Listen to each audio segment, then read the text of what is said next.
do us a favor and just tell us a little bit about how some of this took place? Because you knew Jeff Chandler. What was that relationship? How did that get started? How do we find ourselves here this morning? Because I'm still trying to figure it out. Let's see. I told Jeff I think he should go back to Atlanta so I could come. No, I'm joking. I met Jeff a couple of years ago on the road. Both of our bands were touring at the same time, promoting the records that we had out at that time. We met in Kansas City briefly and exchanged numbers. And you're always going to stay in contact, and we didn't. But we saw each other in Nashville again, and then this past year, some friends of ours here in Valencia said, "Are you guys going to go to this thing called One Voice?" Or is that what it's called? Yeah. One Voice? And so we went, and this dude was up there on the platform. I was like, "Who? That guy looks familiar." And so I went up and talked to him after. It was Jeff, and so he remembered me. And then I didn't have to get his number. I already had it. I just never had called him. And we started writing songs. Once a week we would meet, and he asked me to produce and to help him on his record, and so I did.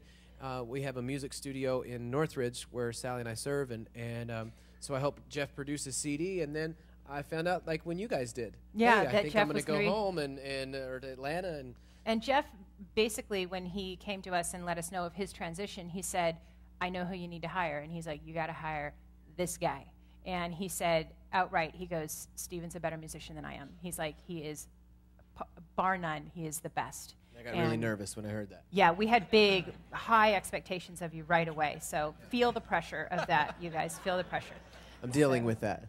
But I have Sally, so it's a lot easier to kind of buffer that. So. And why don't you guys, Sally, why don't you tell us a little bit about your family and where you've been serving for a while now? Okay, we've been married for 9 years, and we have almost 9 years. Almost 9. Oh, that's good. When's our anniversary? November 8th. Ooh, he's good. All right, knows her anniversary. Very good. I heard him talking about that in the hallway before, so don't get that excited. I'm like, I'm going to ask you. You better know. And we have 2 beautiful little girls, 5 and 6 years old, and they go to Valencia Valley. I don't know if anybody is from Valencia Valley here. Oh. I'm on the PTA board. Whoop, whoop.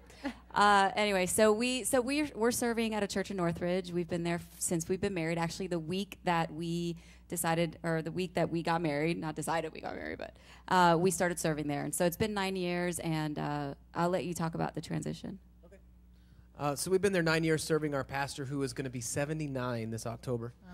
And our vision, a few years in, we've been serving under an amazing man who has allowed us to grow in the gifts that God put inside of our hearts. And so we've traveled, we've done music recordings, produced records, and things like that. And about 5 years ago, we're praying about, is this where we're going to be? And really the vision for Sally and I with our pastor was just to help him finish his race strong.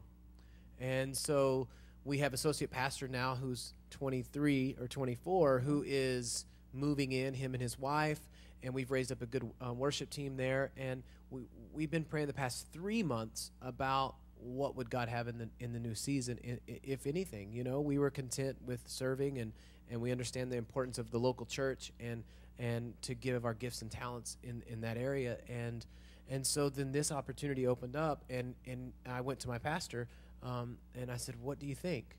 He's the only one I told, actually. Yeah. And he said, "I think you should do it. Huh.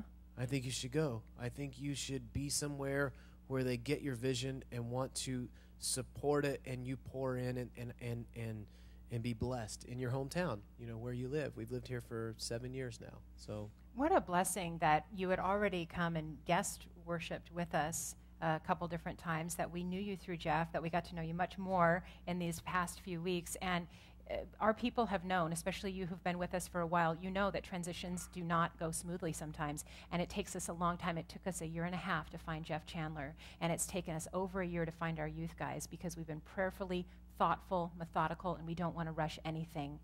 And yet the Lord, in his beautiful grace, said, "I have someone for you." And I am so pleased that you are here. We are so grateful and so excited about what the Lord is going to do in all of us through this season and through the future. I love that you were partnering with your pastor for 9 years and wanted to help see him through. And what a legacy of yours, and what a legacy of his. And I hope we can do the same here. Finishing strong, that's what we're talking about even today. Amen. So thank you. Can we give these guys a big round of applause? Amen.